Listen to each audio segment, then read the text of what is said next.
দক্ষিণ বঙ্গোপসাগরে একটি অতি গভীর নিম্নচাপ রয়েছে। সেই কারণে রাতের তাপমাত্রা বেড়ে যাবে ও কয়েকটি জেলায় বৃষ্টিপাতের সম্ভাবনা থাকছে। নিশ্চয়ই এই কথাটা শুনেই শীতপ্রেমীদের ভীষণ মন খারাপ শুরু হয়ে গেছে।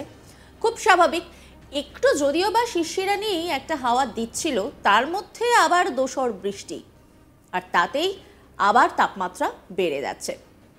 আলিপুর আবহাওয়া দপ্তর অন্তত তেমনটাই জানাচ্ছে।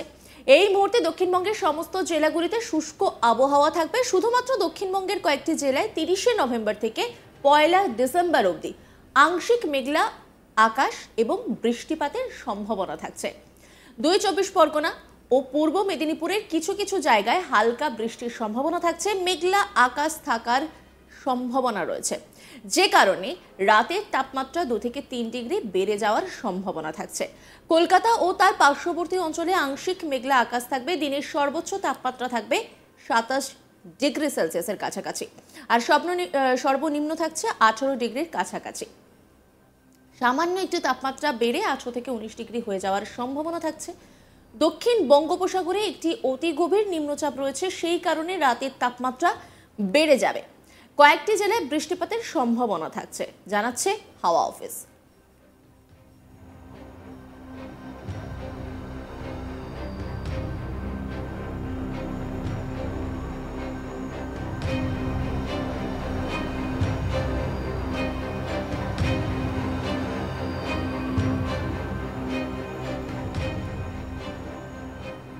দক্ষিণবঙ্গের পাশাপাশি এবার একটু উত্তরবঙ্গের দিকে নজর রাখি। উত্তরবঙ্গের ক্ষেত্রে প্রধানত শুষ্ক আবহাওয়া থাকবে। তাপমাত্রার খুব একটা উল্লেখযোগ্য কোনো পরিবর্তন হচ্ছে না।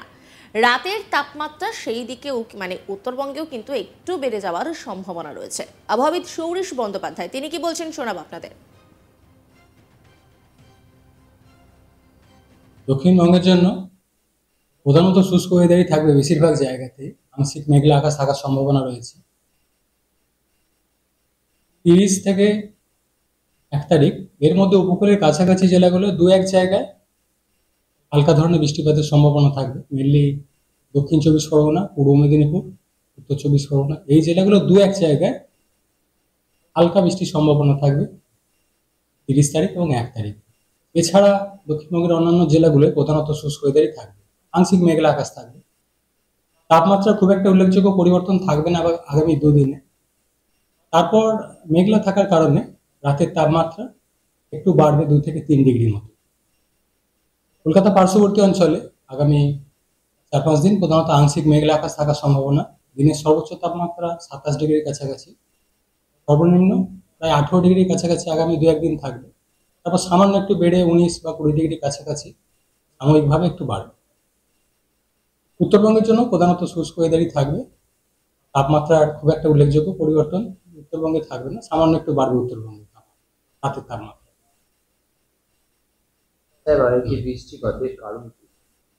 বৃষ্টিপাতের কারণ আসলে একটা নিম্নচাপ, গভীর নিম্নচাপ রয়েছে, যেটা দক্ষিণ বঙ্গোপসাগরে বর্তমানে একটি অতি গভীর নিম্নচাপ অর্থাৎ ডিপ ডিপ্রেশন হিসেবে রয়েছে, যেটা আজকেই রাত্রির দিকে আরো ইন্টেন্সিফাই একটা ঘূর্ণিঝড়ে পরিণত হওয়ার সম্ভাবনা থাকছে।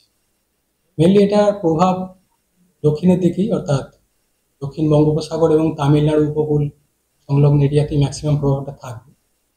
তো এরই পরোক্ষ প্রভাব হিসেবে কিছুটা উইন্ড প্যাটার্নের চেঞ্জ থাকছে, যে কারণে উপকূলের কাছাকাছি এলাকা হালকা ধরনের বৃষ্টিপাতের সম্ভাবনা। সরাসরি এই সিস্টেমটার কোনো প্রভাব না থাকলেও সরাসরি প্রভাব প্রধানত তামিলনাড়ু সাইডে, কিন্তু পরোক্ষ প্রভাব হিসেবে যেহেতু উইন্ড প্যাটার্ন এর জন্য খানিকটা চেঞ্জ হচ্ছে, সেই কারণে পরোক্ষ প্রভাব হিসেবে উপকূলের কাছাকাছি 2-1 জায়গায় হালকা বৃষ্টি।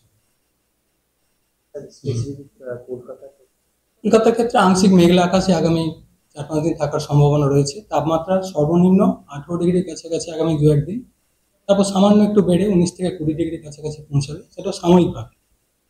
এই সিস্টেমটা সরে গেলে তারপর আবার কমবে তাপমাত্রা।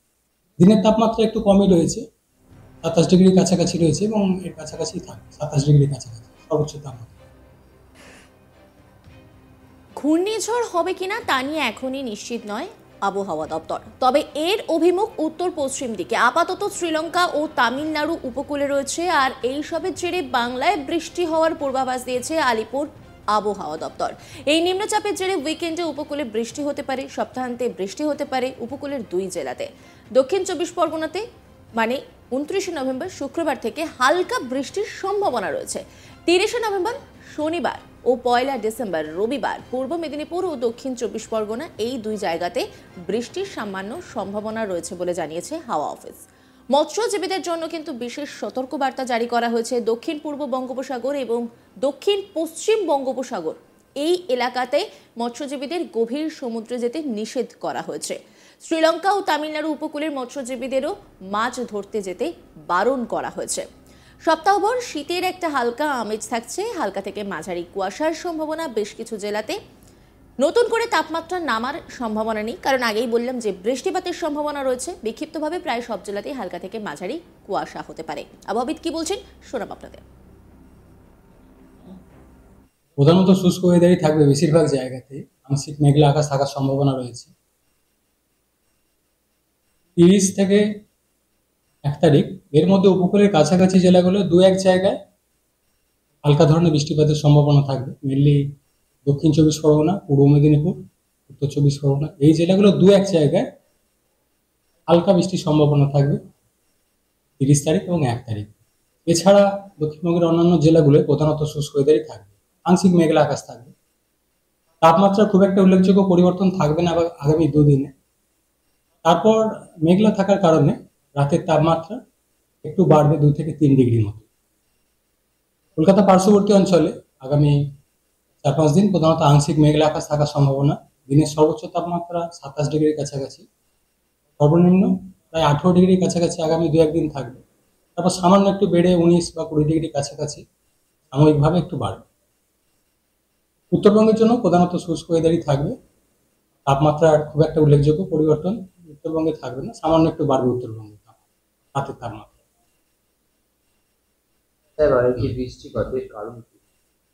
বৃষ্টিপাতের কারণ আসলে একটা নিম্নচাপ, গভীর নিম্নচাপ রয়েছে, যেটা দক্ষিণ বঙ্গোপসাগরে বর্তমানে একটি অতি গভীর নিম্নচাপ অর্থাৎ ডিপ ডিপ্রেশন হিসেবে রয়েছে, যেটা আজকেই রাত্রির দিকে আরো ইন্টেন্সিফাই একটা ঘূর্ণিঝড়ে পরিণত হওয়ার সম্ভাবনা থাকছে।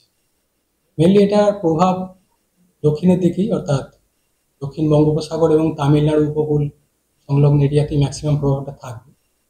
তো এরই পরোক্ষ প্রভাব হিসেবে কিছুটা উইন্ড প্যাটার্নের চেঞ্জ থাকছে, যে কারণে উপকূলের কাছাকাছি এলাকায় হালকা ধরনের বৃষ্টিপাতের সম্ভাবনা। সরাসরি এই সিস্টেমটার কোনো প্রভাব না থাকলেও সরাসরি প্রভাব প্রধানত তামিলনাড়ু সাইডে। নজর রাখুন আজ তাক বাংলার ইউটিউব স্ট্রিমিংয়ে।